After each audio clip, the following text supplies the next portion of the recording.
nga xam ne daanaka les effectifs ont été multipliés par 2,5 ci loo xam ne Sénégal mën ci def 18 milliards de francs CFA par at te mënul génne sax 1 milliard loolu mënul am une réponse conjoncturelle il faut ñu togg ko loolu moo tax y a un certain nombre de mesures yoo xam ne le premier ministre jëloon na ko te lépp luñ ci warloon ak ñun ci 2025 bi par rapport à ce qui a été def nañ ko et il y a un compte rendu régulier qui est envoyé au premier ministre pour xool les poñ yi nga xam ne waxoon nañ ko ak aux agents de la poste ñu def ko bi ci gën a am solo mooy bi nga soulevé sànq par rapport au plan de départ négocié plan de départ négocié bi contrairement peut-être aux chiffres qui ont été annoncés aujourd'hui 3 milliards yi nga xam ne moom la ñu waxoon ne moom la ñu joxe nañ ba ëpp aujourd'hui nous sommes à 3 milliards nous sommes à 3 milliards et 71 millions de francs CFA loolu mu nekk loo xam ne question yi bari na je pense que je vais vous inviter peut-être à passer au ministère pour que ñu mën a jox le détail yi nga xam ne par rapport à la poste mais également réeruñu aussi ak syndicats yi ak ñi nga xam ne mooy les équipes du ministère ñi ngi ci waxtaan ak syndicats yi saa su ne pour essayer de faire en sorte que plan stratégique bi nga xam ne moom la ñu war a élaborer au niveau de en 2026 qui va permettre de faire la relance de la poste ñu mën ko am le plus rapidement possible. Maintenant les questions yi nga xam ne ça concerne le directeur dama koy wax fii nii parce que le directeur général de la poste monsieur Maguette Kane qui a été je pense un contrôle interne audit interne de la poste xam na bu baax la maison am na loo xam ne soulevé nga ko jusqu'à preuve du contraire je sais que c'est une personne boo xam ne bu mën liggéeyam bu xam lu muy liggéey ba pare je le connais vraiment honnête maintenant les questions qui ont été soulevées ministère bi comme ñu ngi koy def tout le temps d'ailleurs il y a pas plus tard que 2 mois nous étions en conclave pour chaque directeur boo xam ne nekk na fi ak ñi fi nekkul dañuy signer un engagement par rapport ak ci li nga xam ne moom la répondre au principe du jub jubal jubanti mais également des contrats par rapport aux engagements qu'ils prennent ci li nga xam ne moom mooy les contrats de performance donc dinañu def suñu kéemtalaay kattan pour xool questions yi nga xam ne soulevé nga ko ñu mën ci indi ay réponses très rapidement concernant le directeur. C'est également l'occasion de féliciter et de remercier l'ensemble des directeurs présents ici ñi nga xam ne du MCTN ñuy def seen liggéey en tout cas liggéey bu mucc ayib également di rendre compte mooy li nga xam ne la redevabilité bi nga xam ne suñu gouvernance moom la ñuy woote saa su ne et qui permet aujourd'hui à ce que li ñu digganteeg sénégalais yi ñu mën ci indi des réponses à temps voulu. Maintenant sur les questions concernant les GAFAM wax naa ko sànq il y a eu un bon début c'était de discuter d'abord avec ñi nga xam ne jàpp nañ ne dañuy jël des milliards des centaines de milliards de dollars di ko def ci technologie ñooñu ñun tolluwuñu doole ak ñoom moo tax la première démarche comme je l'ai dit tout à l'heure à l'entame de mon propos ça a été de les convoquer au Sénégal TikTok Meta ñëw nañu Sénégal toog nañu waxtaan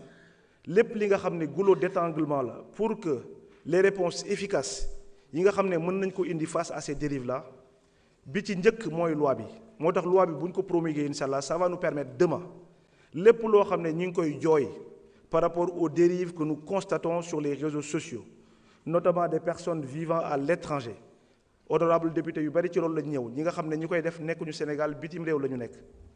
parce que mënatuñu concevoir également ñu jël ay nit yoo xam ne ay góor lañ di leen diffamer matin midi soir et loolu état bi dina jël un engagement ferme par rapport à ça pour apporter des réponses concrètes par rapport à ça. ñi ngi doon wax sànq aussi honorable député Thierno Alassane Sall pour ne pas le nommer dommage qu'il soit parti on parlait de répression je pense que si on parle de répression ñun par rapport ak sunu gouvernance je pense que suñu jëlee ki nga xam ne moom mooy peut-être sunu président de parti muy Ousmane Sonko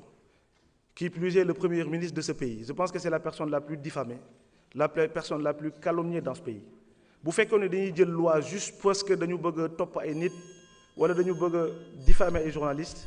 je pense que nekk na loo xam ne. Monsieur le ministre, vous pouvez poursuivre pour 5 minutes. Parfait merci beaucoup monsieur le président dina nekk loo xam ne je pense que lu am solo la mais nag li nga xam ne moo ëpp solo ci wax ji mooy li nga xam ne confiance bi ñu war a am mutuellement parce que je pense que des exemples par rapport ak intégrité bi nga xam ne ñii nga xam ne dañuy réguler am nañ ko mu am na ci exemple yu bari parce que CNRM nekkul loo xam ne rek dafa nekk loo xam ne lu solo la au même titre que yeneen entité indépendant yi nga xam ne dañu logé à la présidence muy ARTP muy CDP muy d'autres CNRM est logé à la même enseigne que ces entités là et ñu ñëw ci indi ci innovation bu bees maa ngi wax waxu ARTP qui a suivi la même logique où il y a un appel à candidature qui a été fait bépp sénégalais boo xam ne yaa ngi ci Sénégal bitim réew ñu dem ba recevoir plus de 1070 candidatures te 7 personnes rek lañ ci soxla woon et loolu il a fallu mettre en place un comité indépendant et de manière transparente ñu jël ay doomu sénégalais yoo xam ne seen xam-xam màcc na ci wàllum télécom màcc na ci wàllum numérique ñu mën a aujourd'hui avoir un collège boo xam ne dina mën a répondre face aux enjeux de la technologie bi nga xam ne toll na foo xam ne tey il faut que Sénégal mën ci am des réponses de la même manière au niveau du CNRM nous faisons un appel à candidature qui va permettre non seulement de prendre des gens yoo xam ne issus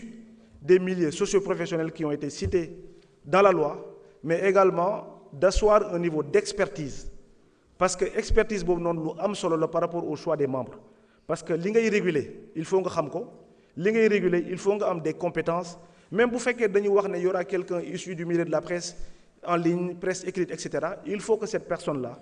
puisse avoir l'expertise nécessaire pour pouvoir contrer dérives yi nga xam ne moom la CNRA bëgg a indi di wax rek ne pour finir monsieur le président di leen remercier ci depuis les travaux de commission gis nañu Assemblée nationale am na taxawaay bu am solo ci li nga xam ne moom mooy loi bi à travers les amendements à travers des contributions yoo xam ne bi ñu ñëwee ci commission bi ñu bari indi nañ ci ay xalaat yu rafet mais comme nu ma ko waxee loi bi dafa nekk loi boo xam ne jàpp naa ne réforme yi gën a important ci quinquennat bi ñu nekk ci lay bokk parce que mënuñu ne on veut vivre dans une société boo xam ne dañu war a respecter ku nekk dañu war a respecter sa àq ak sa yelleef ba pare ñu mën a am fi nga xam ne foofu la ñuy waxee wala fi nga xam ne lu ci ëpp ci réew mi foofu la ñuy informer wu wala fi nga xam ne foofu nga xam ne sunu enfants yi foofu la ñuy toog ci lu bari di passer la plupart de leur journée